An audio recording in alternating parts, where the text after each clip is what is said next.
Dan ini dia teman-teman, pembayaran Shopee Pay Later lewat Livin Mandiri sudah berhasil. Gampang banget loh caranya. Sekarang tagihan Shopee Pay Laterku sudah lunas nih teman-teman. Halo Sobat Inspirasi, di video ini aku akan share ke kamu tentang cara bayar Shopee Pay Later lewat Livin Mandiri. Untuk tahu info lengkapnya, pastikan kamu tonton video ini sampai selesai dan jangan di skip. Baiklah teman-teman, kita langsung aja masuk ke pembahasan. Sebelumnya, buka tagihan Shopee Pay Latermu di Shopee. Teman-teman, biasanya kita bakal dapat notifikasi pembayaran Shopee Pay Later sebelum tanggal jatuh tempo.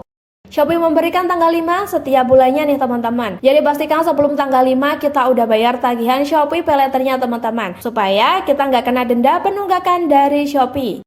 Denda keterlambatan pembayaran Shopee Pay Later dihitung setiap hari. Jadi pastikan kalian jangan sampai lupa bayar tagihan Shopee Pay Laternya ya.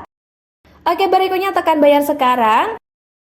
Nah, ini muncul kotak dialog teman-teman. Kita langsung aja tekan konfirmasi. Berikutnya muncul tagihan pembayaran Shopee Pay Laternya teman-teman.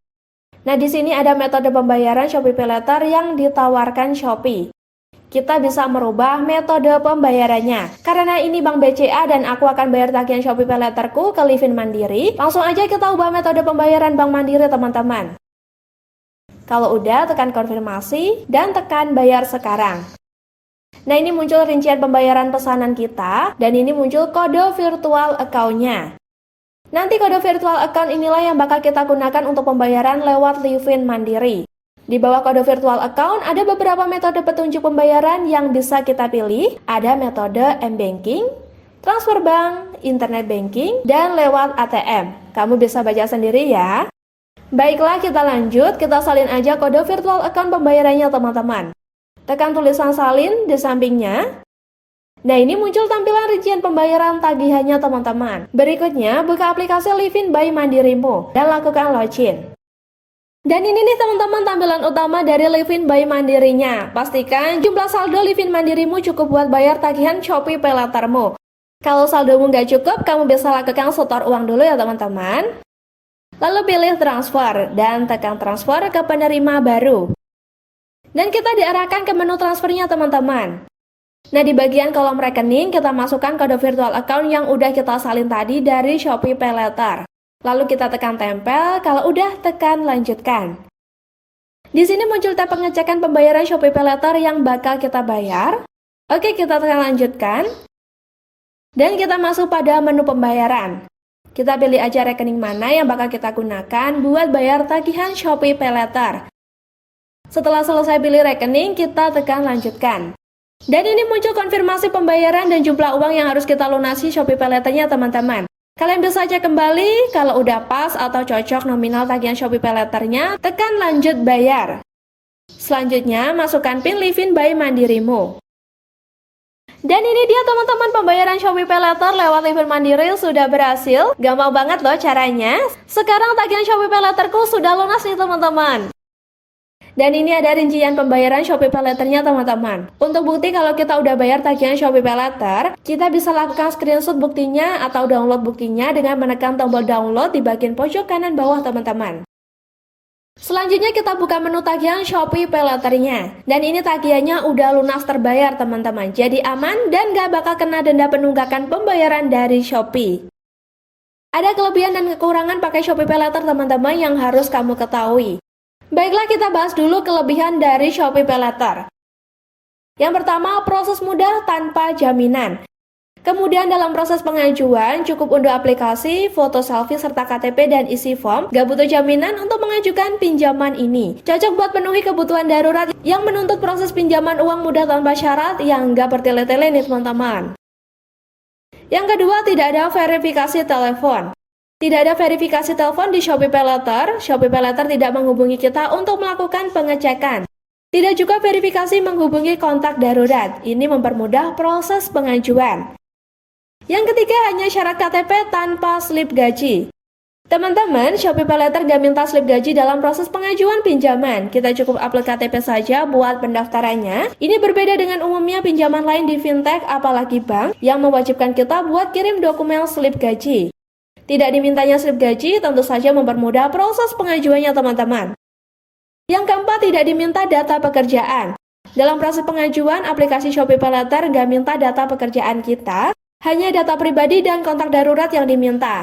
Dengan begini, bagi kamu yang punya pekerjaan tidak tetap, ibu rumah tangga atau sedang tidak bekerja, bisa mengajukan pinjaman secara online di Shopee PayLater. Yang kelima, persetujuan cepat instan.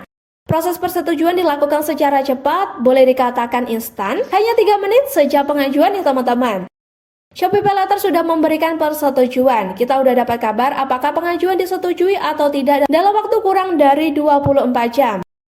Proses yang instan ini jelas berbeda sekali dengan proses di bank atau leasing. Bank paling cepat membutuhkan waktu 1 minggu untuk pengajuan kredit disetujui.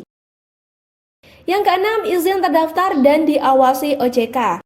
Shopee PayLater adalah pinjaman terpercaya yang sudah terdaftar, izin, dan diawasi OJK teman-teman. Keberadaannya legal dan resmi, memiliki alamat kantor yang jelas sehingga bisa dihubungi jika terjadi apa-apa. Dan eksistensinya sangatlah jelas teman-teman. Nah, kalau kita tadi ngomongin soal kelebihan dari Shopee PayLater, selanjutnya kita bakal bahas tentang kekurangan Shopee PayLater. Yang pertama, suku bunganya yang mahal. Bisa dihitung dengan bunga per hari 0,3%, maka sebulan bunga yang harus dibayar sebesar 9%. Dalam setahun bunganya bisa 100% lebih. Bahkan jika terlambat membayar, kita harus membayar denda 0,5% per hari, sehingga bunga menjadi 0,8% per hari. Bandingkan dengan bunga KTA di bank sebesar 20% sampai dengan 30% setahun, jauh lebih rendah dari bunga di fintech Shopee PayLater. Yang kedua, plafon pinjaman kecil. Dibandingkan KTA atau kartu kredit, limit pinjaman di Shopee PayLater relatif kecil. Bahkan untuk pinjaman pertama, Shopee PayLater biasanya memberikan limit lebih kecil. Kenaikan limit baru bisa dilakukan pada pinjaman berikutnya dengan syarat catatan pembayaran bagus. Bagi kalian yang butuh dana tunai dalam jumlah besar, Shopee PayLater kurang cocok, lebih tepat kalian mengajukan ke KTA bank saja. Yang ketiga, tenornya yang pendek. Masa kredit atau tenor di Shopee PayLater cukup pendek teman-teman, yaitu maksimum 61 hari. Mungkin ini terkait plafon pinjaman yang kecil dan pengelolaan resiko. Berbeda dengan KTA yang bisa menawarkan tenor pinjaman sampai dengan 60 bulan, tenor yang panjang membantu jumlah cicilan menjadi lebih kecil. Yang keempat, akses data pribadi. Dalam pinjaman online yang menggunakan aplikasi selalu muncul resiko bahwa data pribadi di ponsel atau HP kita akan bisa diakses. Pihak aplikasi seperti Shopee PayLater akan meminta izin atas akses data pribadimu. Kita sebagai pengguna harus mengetahui bahwa selalu ada resiko kebocoran data dengan kita memberikan akses data ke pihak ketiga. Meskipun pihak pembuat aplikasi sudah menyatakan akan menjaga data pribadi tersebut, tetapi tetap saja resiko tersebut ada. Yang kelima, hanya tersedia di aplikasi. Fasilitas pinjaman online Shopee PayLater hanya bisa digunakan di aplikasi di ponsel HP kita, tidak bisa digunakan lewat desktop ataupun laptop. Kemungkinan karena pinjol membutuhkan data-data dari ponsel untuk menentukan skor kredit. Nah, itu dia pembahasan dari aku tentang cara bayar Shopee PayLater lewat Livin Mandiri. Kalau kalian masih bingung, tulis aja di kolom komentar. Sampai jumpa di lain kesempatan.